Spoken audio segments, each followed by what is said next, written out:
Today, guys, we're going to be talking about He Knows You're Alone. This is a 1980s slasher film with fucking Tom Hanks. Now, Tom Hanks is a minor role in this film. However, he was the reason that I wanted to watch it because I saw that this was like one of the only horror movies that the man has ever done. And I thought he might have a little bit bigger role, but no, he doesn't. However, upon watching the film, it was so fucking weird that I kind of just wanted to talk about it today. Now, already the film has a 30% on Rotten Tomatoes, so you know it's going to be absolutely phenomenal when it has that. Generally, the film starts off with a murder of a bride, and it's kind of shown that there is some sort of serial killer out there that does go out and kill brides right before the wedding, which is exceedingly strange. And one of the stranger parts is they show us who the killer is right away. Now, I want to also add that this is the first film that had kind of the Scream type meta story building. So at the beginning of this film, there is a classic scene where a woman is in a movie theater. She goes to the bathroom, she feels she's being followed, and then she comes back to the theater and then ends up getting stabbed to death.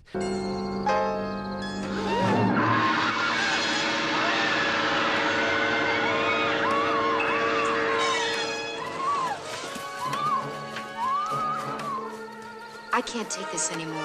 I'm gonna go to the bathroom.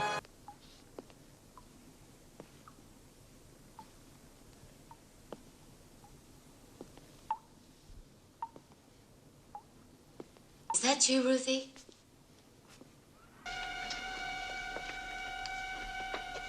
Where have you been? This is great. Somebody's following me. I really don't like this. Can we go home? She's gonna get it.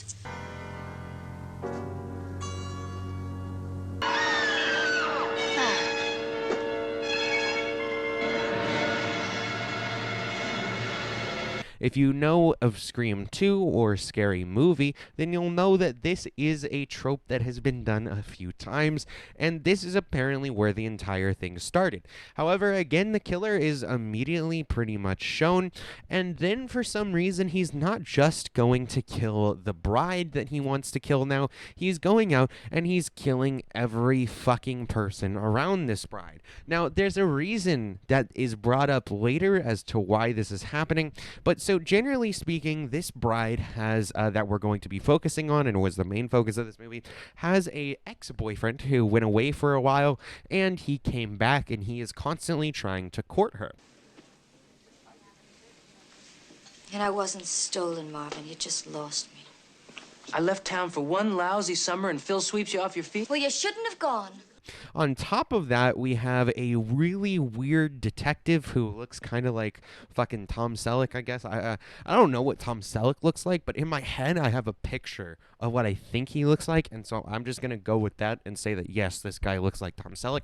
And he has this really strange backstory, okay? So this police officer, you don't really know why, although it's kind of implied that he has been trying to find this serial killer for a long time. She was getting married, Len. Next week.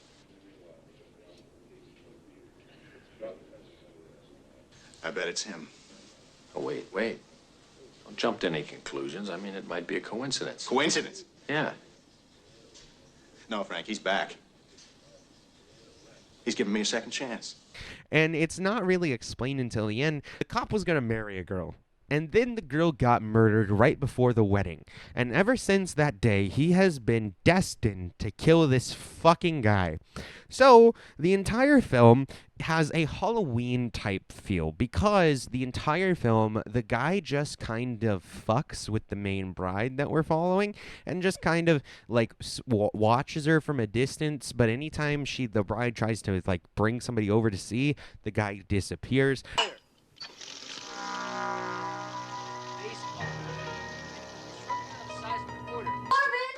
What? Don't you want to hear about Marvin? the effects of coffee on the liver? Look outside. I don't understand how these fucking serial killers are always so good at this. Like, they're the best at hide and seek, I imagine, because holy fucking shit. So generally speaking, we follow her throughout it. People are gaslighting her, telling her nobody's following you, like you're gonna be perfectly fine. And then we get to the big climactic ending. Now, the big climactic ending is where she goes into a hospital, where the guy in that hospital is where her ex-boyfriend works, because he works at a morgue. So she goes into this hospital, goes down. Her ex-boyfriend is one of the only people there, and he immediately calls the cops, in which the one police officer, who's absolutely psychotic, is like, oh my god, guys, this is my chance. I can finally go and fucking murder this guy now. Did you say Jensen? That's right. And Amy Jensen just called from the morgue and said that someone was trying to kill her. Where the hell is the goddamn morgue? It's on Walnut and South Streets. All you have to do... So he goes by himself without backup for some reason in order to fucking kill this guy. And so then what ends up happening is one of the weirdest sequences I have ever seen. So basically she runs into the morgue, and she tells the guy, hey, I'm being followed. He says, no, you're not being followed. We've been over this. You're just psychotic. Hey, what is it? What's the matter? He's after me, Marvin. He's trying to kill me. He killed Nancy. Wait, what are you talking about? The man that I saw through the window, do you remember? He's after me. He's here. He's trying to kill me. Amy, we've been through all this before. Nobody's after you. Nobody's trying to kill you. And just continues to gaslight her, to which she says, no, there really is a guy trying to kill me. He then hears a random noise, and for some reason that random noise is enough to be like, oh yeah, there definitely is somebody trying to kill you. There's nobody... Oh, shit.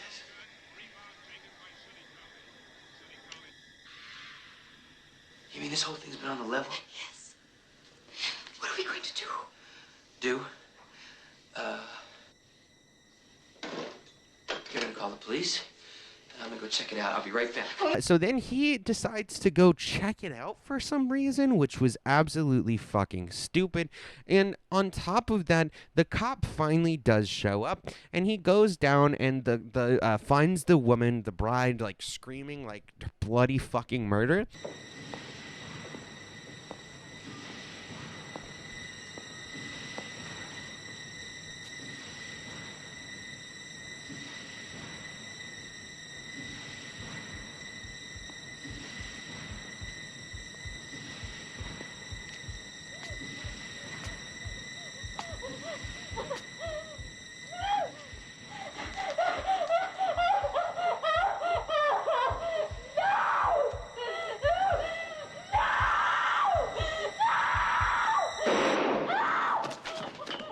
And then he tells her to get up and leave after shooting the serial killer once. He has the gun trained on the guy, but he doesn't shoot him again for some reason. Finally, the bride gets up and leaves, and it's at this moment that the serial killer jumps up and just starts fucking killing the cop, and the cop is fucking dead. Come on, you're all right. Get out of here. Come on. Go. Get out of here. Go on. Go on.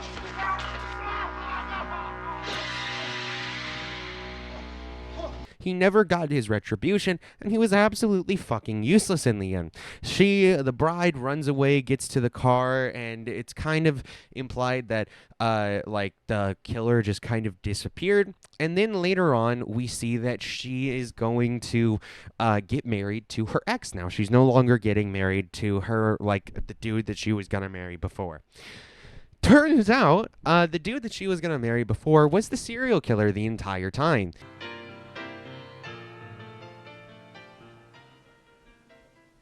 Phil, what are you doing here? Now, I don't know how she didn't know that, considering she had seen the dude multiple times. And on top of that, like, there's no, like, was this guy killing brides before? And then he just, like, randomly was going to marry this bitch who then decided not to marry him? I'm just so fucking confused. On top of that, going over this, I missed a lot of story beats. For example, I missed the part where she comes home and she finds, like, the bride comes home and finds her roommate's head cut off in a, like, fish tank with a bunch of goldfish that this bitch has.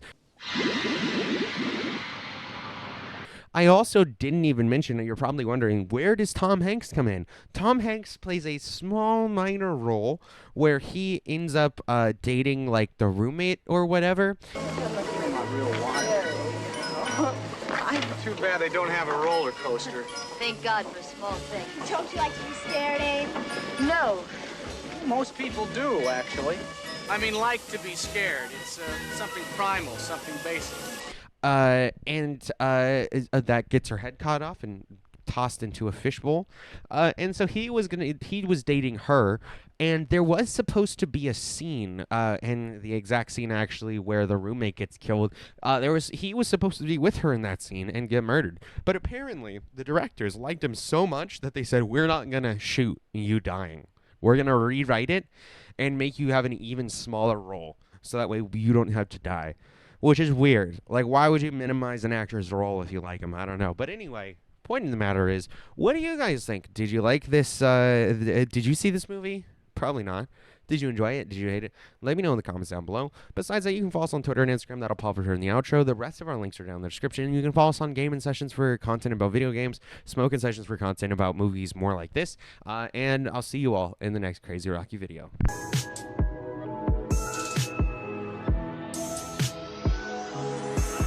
I stay out of my head to the depths of the universe.